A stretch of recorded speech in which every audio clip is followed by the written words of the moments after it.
The Ibrahim Leadership and Dialogue Program, which is housed at Queens College, is a highly immersive study tour to the Middle East for undergraduate students, both at CUNY and at other campuses across the United States.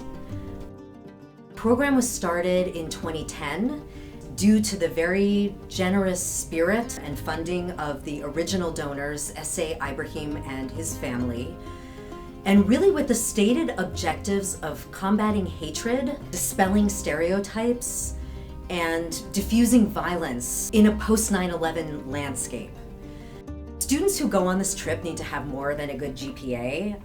We look for people who are very open, very curious, inquisitive, folks who can handle a lot of difference and can work together to solve challenges that may occur across all sorts of difference. We look for evidence of good leadership skills, but also something of an entrepreneurial spirit. Because the trip isn't over when it's over.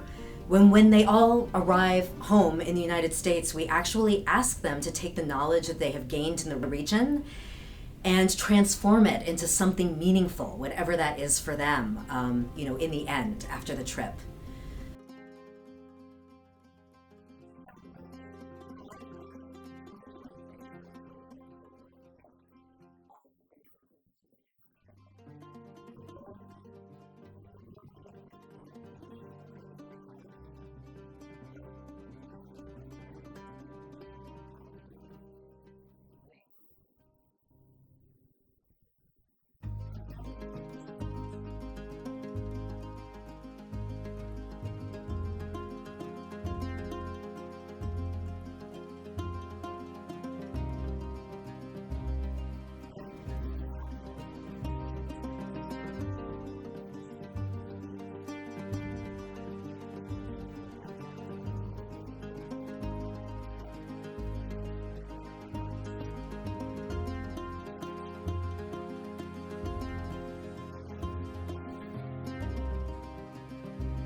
Oftentimes the stories that come out of here are stories of despair, stories of lack of infrastructure, or of people that are always adorned with oppression. And I think the biggest takeaway from this program is that these are actual people we're talking about. They are humans and people that have stories, aspirations, and dreams. There are cultures filled with vibrant music, amazing food, and just overall a great community and society that is essential to the fabric of our world. And I would say that anyone that has misconceptions about the Middle East to go visit, because you will meet the most hospitable people in the entire world. And although it may seem scary or just the news isn't very positive towards the Middle East, the most experiential way of learning is to have conversations with people on the other side, the ones that you don't agree with. I get to be in the places where prophets were, where many prominent scholars were. I get to live through history, but through a contemporary lens. You can read about it, you can read articles about it, but when you actually go there, you're not basing your thoughts on what someone else thought. That's why the program is very, very important, because you become a primary source yourself.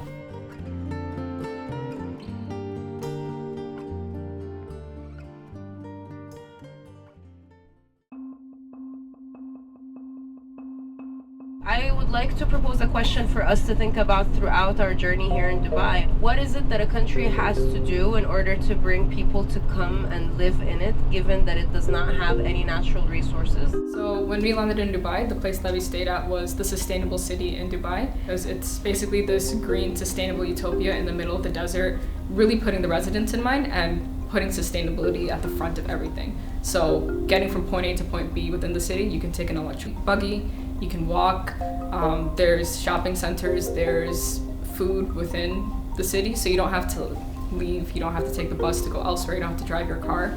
So it was really interesting thinking about how we can apply it in the US, like making public services or making public transportation more accessible for people. These are the three main pillars of sustainability. For example, if you want to do a product, a city, anything, it has to be economically viable, so the economic part, and then environmentally friendly, and then it has to have social elements. So social, environmental, and economic. And C stands for that, social environmental economy.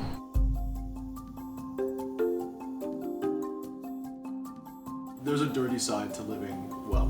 We often are able to really run away from it, particularly in America. And frankly, in Dubai, if we had not gone to the Tidweer waste management facility, we could have lived in ignorant bliss to how things seemed a little bit like a mini paradise. The waste that we produce, especially in countries like that, are sorted by human beings that have to put their own hands to our trash. Going into seeing the raw materials being produced, seeing all of the potential that the waste has, made me realize what my footprint in carbon emissions and just waste is, and how I should be more conscious of the things that I buy and the things that I throw away, but also made me want to experience and understand sustainability even more so I can help people at a faster rate. And so that leads into my idea that I brought in when I came to this program called Uzu Eats, which is essentially supposed to be a food waste app, because my biggest pet peeve is wasting food. And so I try to come up with an incentive for local businesses, restaurants, and grocery stores to maximize their profits while also trying to prevent the amount of food waste that they produce. It would connect them with my platform, which would connect us with college students or people that are low income that need access to nutritional foods. How much food waste there is in the United States? 1.5 trillion tons. So how is there food insecurity and food waste in the same breath? I mentioned to you guys this a couple of days ago about the app that I was trying to develop called Uzu Eats, essentially trying to bridge the gap between food waste and food insecurity. Rahan made a great point of thinking that even at the end of all that food waste, even if there is still left, we can take that waste and turn it into compost, going back to the resource management to re-fertilize and have a circular economy. Right? But this is just a framework for the United States. Now imagine this framework being used for the UAE, and so I'm still working on it, but Ibrahim gave me basically a platform and a network of people that are really amazing to work with and to understand and develop my idea even more. Whatever that you've gone through in life has uniquely made you who you are to create a specific kind of impact in life. And that impact, maybe it's great, maybe you're the type of person who creates that startup that feeds everybody, or it's just one person that you changed their life forever. And the reality is that the word entrepreneur is someone who sees a problem and is like, whoa, I can solve that. That's it. Our project is an art exhibit that features varying cultures, religions, and politics of the Middle East, and addressing anti-Semitic, Islamophobic, and anti-Christian rhetoric in our local communities. But being here, it really opened me to the idea that like the Middle East is where like the future is. At least because if this country is able to progress so much in 15 years, imagine like 50 years from now. Yeah. Just like some of the countries that have been through war in the Middle East, there is a lot of room for redeveloping them. There's a lot of money being put there. A lot of people are actually moving there. And It's going to be tremendous progress, not just in sustainability, but every other aspect. And as a computer science student, a lot of like my projects happen in like sustainable tech and like building apps. And usually after the hackathons I participate and like I just win a prize and like it just ends there. But here there's actual support to move past an MVP, get investments, and it was just really cool. Thank you for the experience. Honestly, it is deep gratitude that I have for you guys that you were able to host us and curate such a top-notch program, and what a great representation of the UAE, and what a great representation of Arab professionals and like collaborative working. Thank you so much for inspiring us. Absolutely amazing, and I cannot wait to see what the next sustainable city has become, and I cannot wait to have our program visit the different sustainable cities that you guys have around the world. It's going to be absolutely fantastic. Heartfelt congratulations to each one of you for your hard work, perseverance, and commitment to learning. The courses you have taken have equipped you with the knowledge and skills that are essential in today's world, where sustainability is not just an option but a necessity.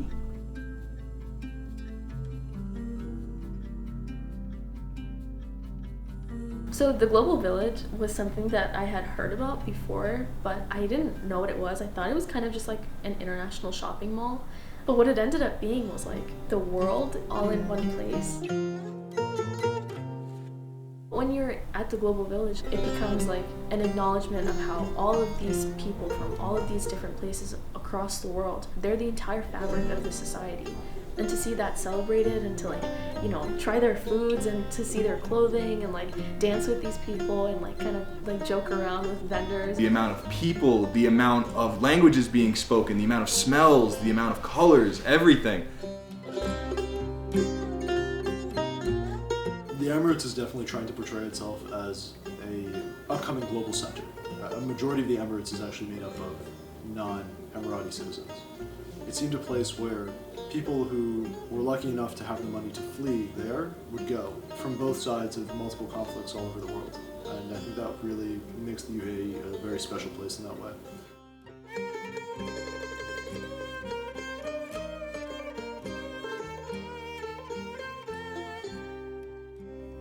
I always knew that in Islamic history there were pockets throughout the entire Muslim majority empire of Jewish communities and Christian communities, and during the Islamic Golden Age these communities often thrived and integrated in society and complemented each other.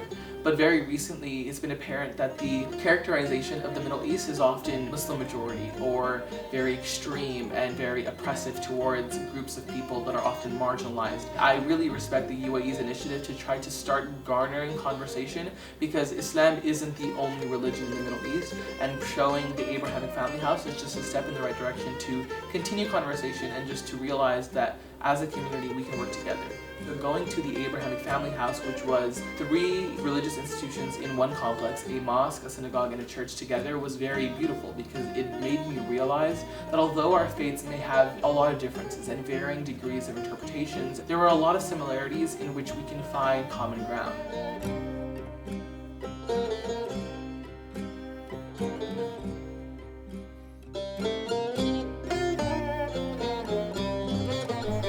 My appreciation for efforts like the Abrahamic Center wasn't really fully developed until I went to Egypt and I saw how long those mosques and churches and synagogues, all within walking distance from each other, had been around, you know?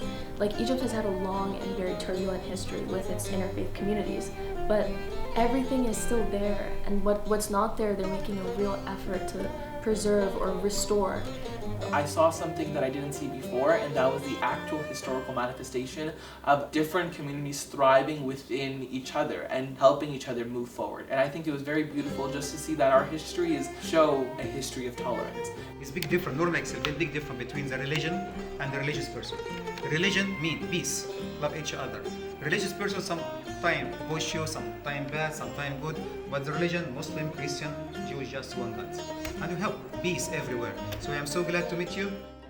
The last fun fact you should know, and I'll stop bothering you guys, the mosque we're going to, Amr ibn al-As. So Amr ibn al-As was an Arab commander. When he conquered Egypt, some of the Christians in Egypt actually helped him because we were being persecuted by the Byzantine Empire because of divisions in the Christian world.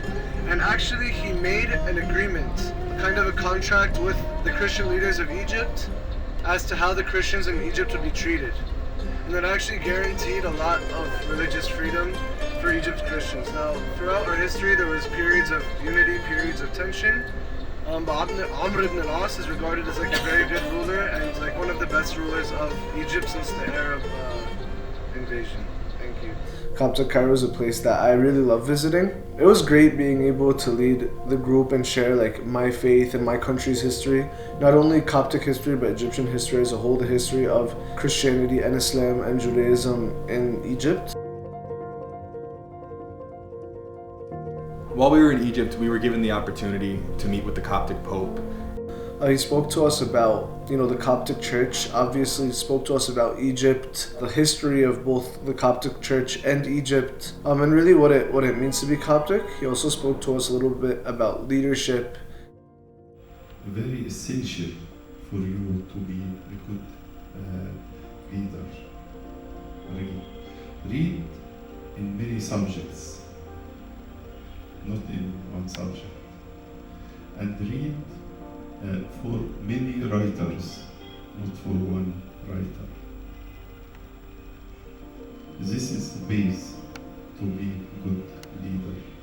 To have a human view for relationship, human view, human aspects, human concept, to understand everyone. The essential need for any place and any person to make peace, and the peace must come from your heart.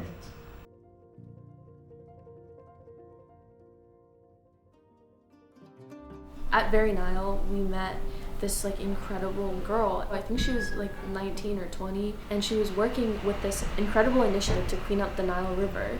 And she was talking to me about how her family had fled Sudan and come to Egypt and relocated there. And she felt so connected to Egyptian culture and to her homeland because of this giant body of water that, now she was actively trying to preserve. They really embrace their natural environment, and they understand that without it, there's nothing. And she was talking to me about how the water was very healing for her. Every time that she was homesick, she remembered that these are the same waters that run to her homeland. But she had created another life for herself here and had found a purpose here despite the hardship that her family and her people were experiencing. And I think there's just such a resilience to North African and Middle Eastern people generally that I have yet to encounter it in another group. And I think we have so much to learn from each other. Seeing initiatives like Very Nile filled me with lots of hopes. We saw a group of people that saw a problem, and instead of trying to outsource the solution, they decided to look within themselves and build a community of problem solvers. I would say that Very Nile taught me of the importance of community building, and I think I want to take away their framework and try to apply it to something in LA, or try to build a community within my own mosque and my own religious community. Initiatives like Very Nile, right, they want better for Egypt, but they don't want that at the expense of traditional society at all. They want to empower women within the framework that they feel comfortable in, right? I feel really lucky to be here, and I feel really lucky to share this all with you, so thank you.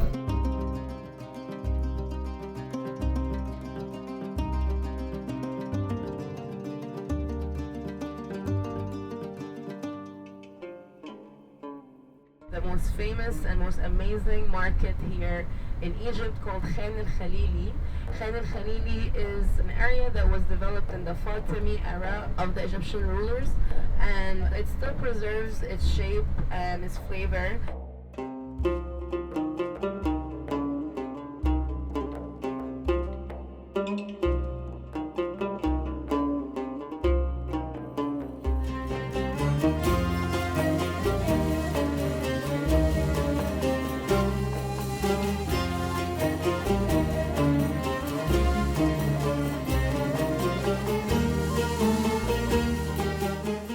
I was so shocked to learn about Egyptian Sufism. Being there so immersed in that entire worship, that entire service, every time they bang the drum, I felt it really resonate in my heart. A lot of the Sufi songs are about losing yourself completely, almost becoming crazy in your desire to connect with God,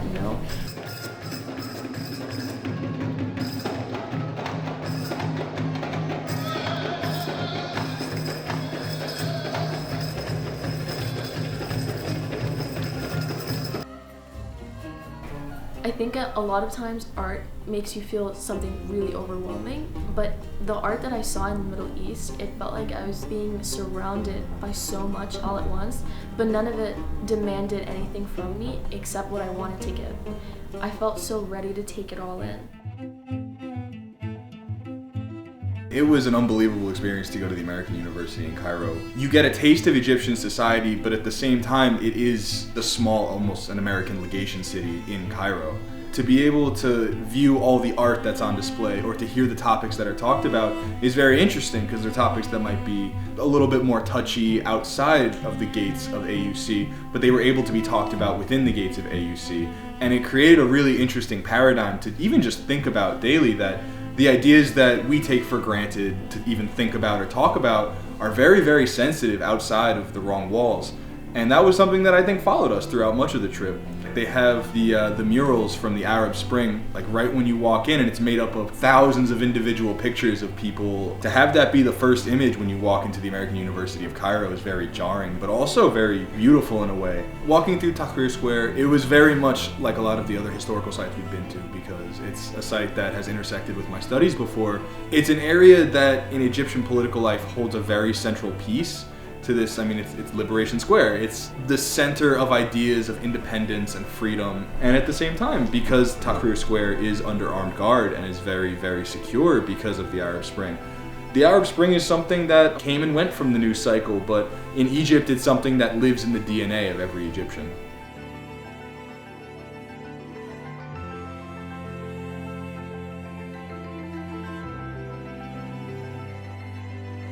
Near the end of our trip in Egypt, we were lucky enough to go visit Alexandria. The last thing we saw in Alexandria was a citadel on the Mediterranean, and the view of the sunset from the top of the citadel was absolutely gorgeous. You could see ships on the horizon, the sky was painted such a beautiful orange and pink, and it really felt just like a perfect way to start capping the trip. My favorite moment at the citadel was when a cohort member of ours, Uzair Pasta, began reciting the Quran inside the walls of the citadel, and the residents from those centuries-old stone walls were enough to drive our tour guide to tears, and it was such a beautiful scene.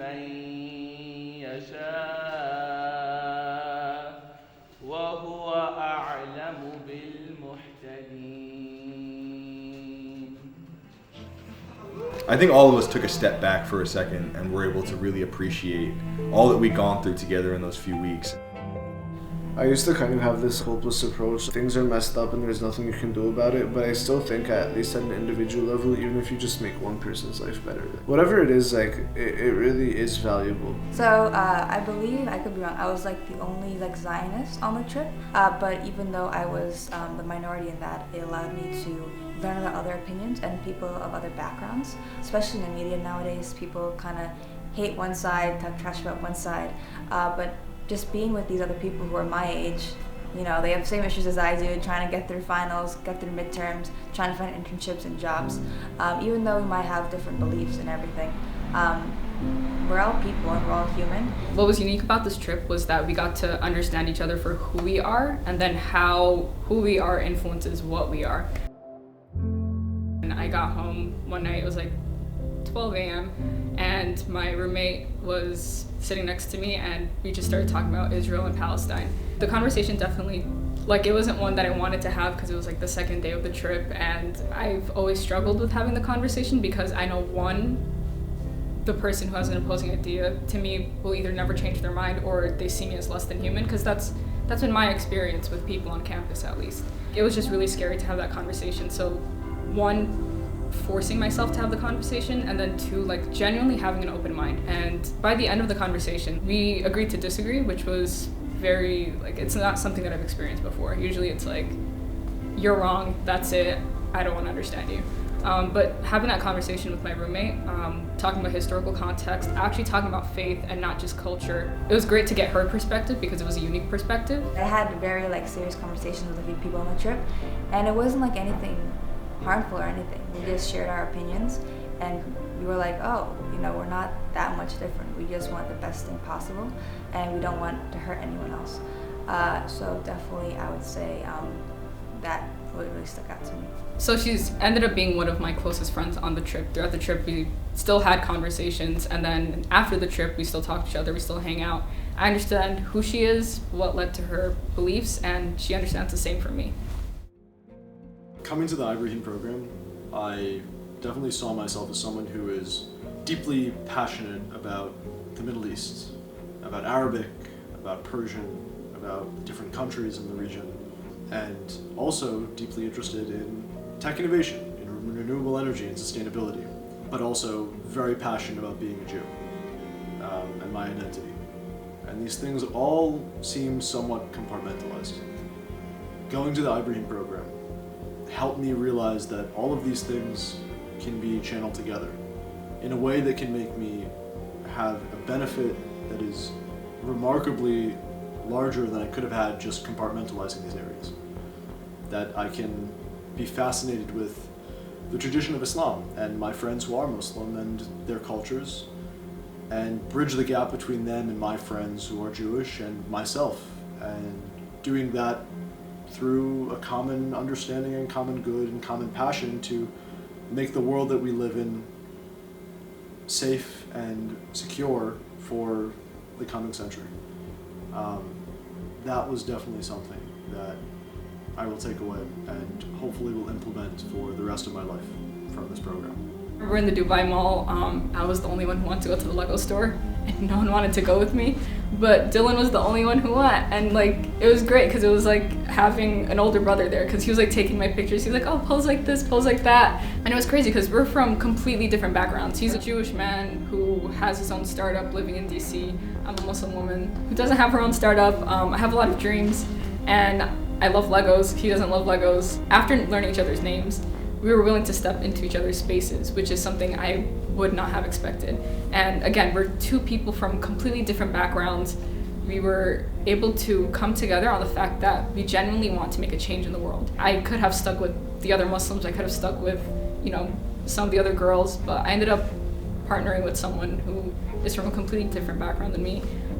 But the one thing that we share is that ambition and that passion to bring opportunities into the Middle East.